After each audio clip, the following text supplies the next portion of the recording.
Continuer même quand on ne progresse pas.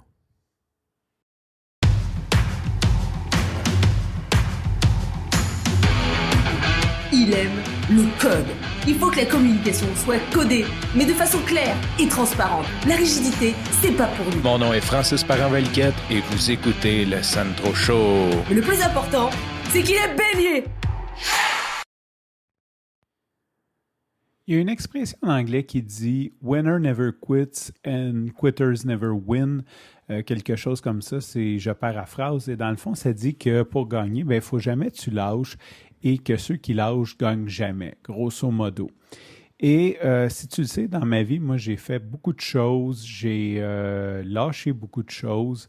Et cette phrase est, selon moi, un mythe qui a été débunké, débâti, déconstruit par Seth Godin dans le livre de Dip. Et c'est vrai que winners never quit. Non, c'est pas vrai. En fait, c'est totalement faux. Winners, les gagnants, ils quittent, mais ils quittent rapidement. C'est ça la force d'un gagnant. Donc, le livre de Dip, il t'explique, écoute, pour être le meilleur du monde, tu vas avoir une méchante tranchée à passer. Fait que lance-toi pas dedans si tu penses que de toute façon, quand tu vas avoir passé à la tranchée, tu ne seras pas le meilleur du monde. Et il donne une espèce de framework pour dire, il donne une idée de comment déterminer si tu devrais quitter rapidement. Puis il donne un exemple super simple. Tu vas aller faire du ski alpin. Écoute, si tu ne penses pas en faire comme 50 fois par année, perds pas ton temps et ton argent, là, comme, à moins que vraiment là, ça soit pour la fête d'un ami et tu veux lui faire plaisir. Mais sinon, même en faire pour le golf, tu ne vas pas dépenser un abonnement de golf puis t'acheter des bâtons puis tout si tu penses y aller une fois par 4 ans. C'est un total no-sens. Fait que dans ce sens-là, t'es mieux de juste même pas commencer. Tu quittes avant même de commencer. Pourquoi je te parle de ça? Parce que, bien sûr, quand on demande à notre cerveau des exemples, il est très bon. Fait que si j'ai dit, donne-moi toutes les fois que j'ai réussi un projet, oui, monsieur, je vais te donner toutes les fois que tu as réussi un projet.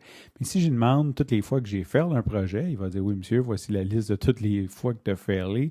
Et ça ne te met pas dans un super bon état. Donc, premièrement, tu poses des bonnes questions à ton cerveau.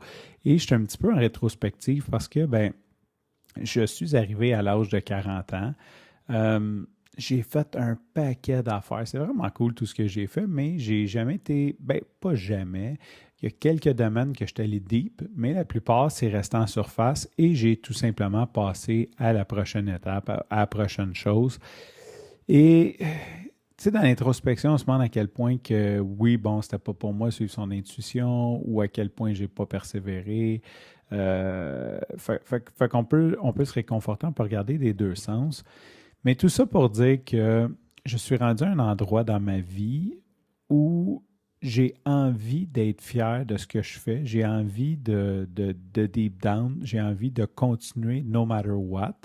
Je crois avoir trouvé...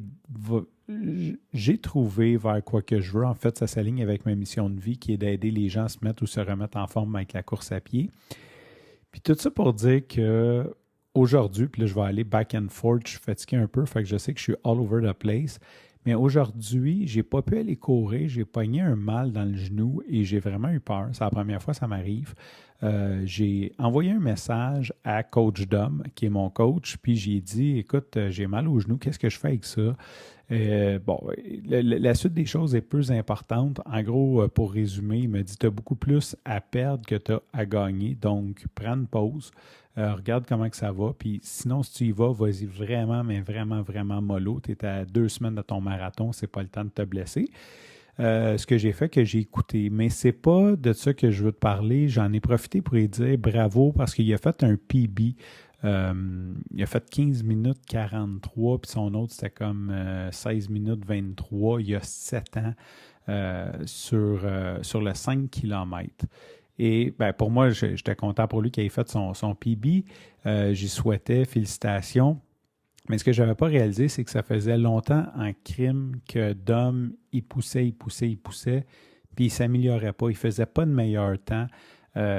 Puis Puis il m'a comme, tu sais, merci la vie, hein. Je veux dire, c'est la première fois que j'ai mal aux genoux que ça m'empêche d'aller courir. Je ne vais pas me considérer comme blessé, mais avant de me blesser, donc théoriquement, tu sais, Dom, j'avais déjà comme envoyé un like, puis j'avais envoyé un petit message sur Messenger, là, comme hey, nice ta course, j'avais envoyé son résultat. Et là, j'y parle, il m'envoie un vocal, puis je veux te partager le vocal parce que ça m'a touché aujourd'hui. Tu sais, dans Fraternité Anonyme, on dit que c'est le partage que j'avais de besoin, mais je pense que c'est ce que j'avais de besoin pour me motiver à continuer dans ce que je veux faire, no matter what. Je te laisse écouter ça. Écoute, on est en 2023. Généralement, on ne parle pas comme ça. C'est assez explicite. Mais la vérité, c'est qu'entre gars, on se parle encore comme ça. Peut-être que si tu me croises moi et Dom dans la rue, on ne te parlera pas comme ça. Mais entre boys, ça arrive qu'on a un vocabulaire comme ça. Dom, il m'a donné la permission de le partager. Fait que je voulais juste, c'est ça. Je voulais tout simplement t'aviser que ça risque d'être un peu explicite, mais en même temps, puis pour les archives, c'est comme ça qu'on se parle on Boys en 2023.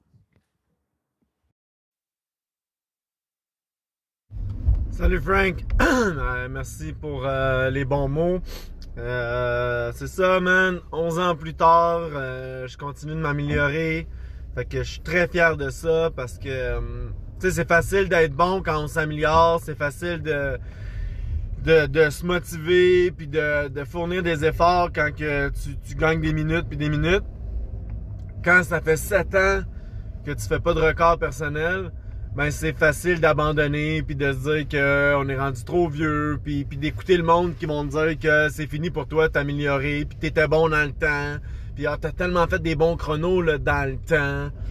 Puis à un moment donné, t'arrives puis tu fournis des efforts puis t'encules tout le monde qui te dit, sans être méchant, que c'était dans le temps que tu étais vraiment fort. Fait que celle-là, c'est une victoire personnelle. C'est une victoire aussi pour 2 ans et 3 mois, 2 mois d'abstinence parce que la première année et demie, il n'y avait rien qui se passait, Chris. Je m'améliorais pas, j'étais comme tabarnak. Je buvais comme un esti de sans dessin, je sniffais de la poudre comme un Chris de défoncé.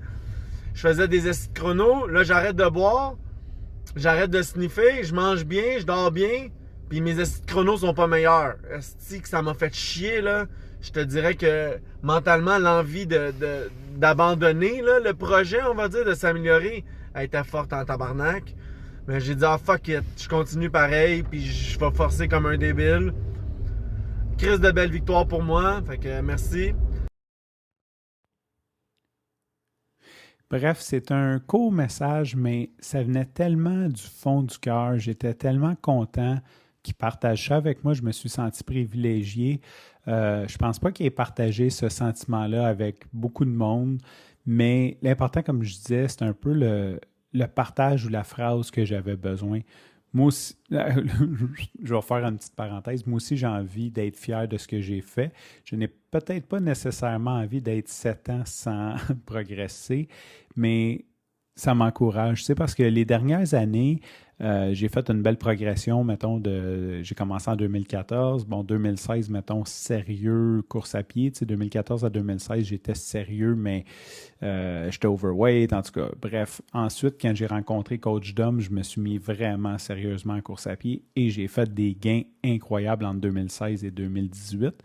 Puis, 2019, j'ai crashé. 2020, j'ai crashé. Il y a eu la pandémie. J'ai engraissé. J'avais commencé à engraisser avant la pandémie, d'ailleurs.